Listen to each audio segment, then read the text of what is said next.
ស់នៅក្នុងទុកសោដើរតាមផ្លូវក្រហមភក់បេះដូងដូចជាខូ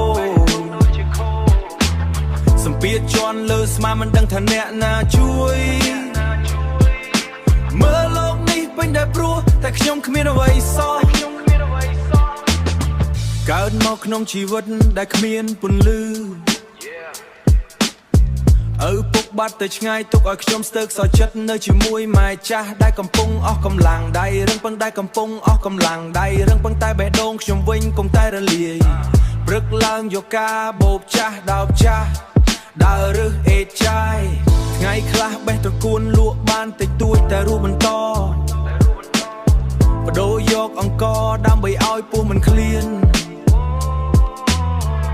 ជីវិតខ្ញុំមិនស្រួលដូចគេគ្រាន់តែរស់ក៏លំបាកមិនបានរៀនសូត្រដូចក្មេងផ្សេង